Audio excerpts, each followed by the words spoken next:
शेतकरी भावांनो नमस्कार. मी वैभव भगवानराव खुडे, राहणार बोरगव्हाण, तालुका पाथरी, जिल्हा परभणी. आपलं हे जे संपूर्ण क्षेत्र जे आहे, हे आपण डॉक्टर पंजाबराव देशमुख नैसर्गिक शेती मिशन अभियान याच्या अंतर्गत आपण नैसर्गिक शेती ही संकल्पना राबवून आपण अजित 102 या व्हरायटीची लागवड केलेली आहे. तर तुम्ही पाहू शकता की आता एक 10 ते 15 दिवसामध्ये हा गहू काढणीसाठी येणार आहे. तर तुम्हाला सांगायला मला आनंद वाटतो की हा जो आपला संपूर्ण 1 एकरचा गव्हाचा जो प्लॉट आहे, तो संपूर्णरित्या नैसर्गिक शेती ही संकल्पना राबवूनच केलेला आहे. यामध्ये कोणत्याही प्रकारचा रासायनिक खत किंवा कीटनाशक याचा वापर केलेला नाही. आपण सुरुवातीला ज्यावेळेस या शेतामध्ये या गहू पिकाची लागवड करणार होतो, तत्पूर्वी या शेतीमध्ये झेंडू पीक होतं.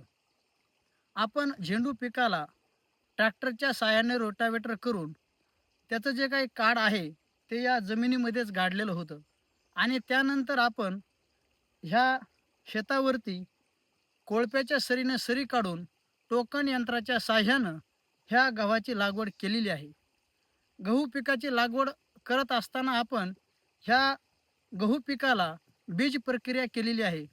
त्यामध्ये गोमूत्र असेल, त्या गोमूत्रामध्ये आणि गाईच्या शेणामध्ये हे जे काही गव्हाचं जे बियाणे हे मिसळून घेऊन सावलीमध्ये सुकू दिलं आणि त्यानंतर ह्या पिकाची आपण लागवड टोकन पद्धतीने केलेली आहे. आणि ह्या पिकाला आपण 15 दिवस 16 दिवस ह्या अंतरानं आतापर्यंत 6 पीक पाणी दिलेले आहेत.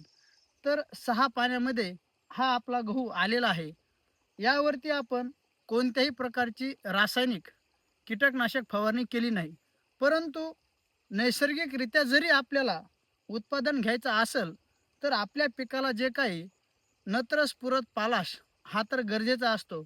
त्यामुळं आपण आपली जी काही गोमाता आहे, ह्या गोमातेचं जे काही शेण आहे, गोमूत्र आहे आणि आपल्या पसलचा जो काही गूळ असेल किंवा बेसन पीठ असेल, याच्या संपूर्ण साह्यानं आपण 200 लिटर जीवामृत तयार करून 4 वेळेस आपण आपल्या या गहू पिकाला दिलेलं आहे. आणि आपण या पिकामध्ये दर पाणीला आपण रोज 1 तास या ठिकाणी मेडिटेशन करतो, ज्याच्या माध्यमातून ह्या पिकाला जी काही सकारात्मक ऊर्जा आहे, ही सकारात्मक ऊर्जा मिळाली पाहिजे. अशा पद्धतीनं आपण हा 1 एकरवरचा जो काही गहू पीक आहे, तो नैसर्गिक पद्धतीनं केलेला आहे. तर मित्रांनो, तुम्ही पाहू शकता की आपण रासायनिक खताचा वापर न करता सुद्धा नैसर्गिक पद्धतीने शेती करून कमी खर्चामध्ये आपण कसं उत्पादन घेऊ शकतो. तर तुम्हाला मला सांगायला एकच आनंद वाटेल की आपण जर असा नैसर्गिक पद्धतीने जर शेती केली आणि जे काही अन्नधान्य पिकवलंय, तर ते आपल्या शरीरासाठी खूप हेल्दी किंवा खूप आरोग्यमय आहे. तर तुम्ही पाहू शकता की या ठिकाणी जे काही आपला गव्हाचा प्लॉट आहे, तो तुम्हाला दिसत आहे. तर माझी या व्हिडिओच्या माध्यमातून आपणास सांगायची एकच विनंती आहे की जसा मी प्रयोग करून पाहिलाय, तसाही तुम्ही तुमच्या शेतीमध्ये किमान खाण्यापुरतं सुद्धा भाजीपाला असेल किंवा जे अन्नधान्य असेल, ते तुम्ही पिकवू शकता. धन्यवाद.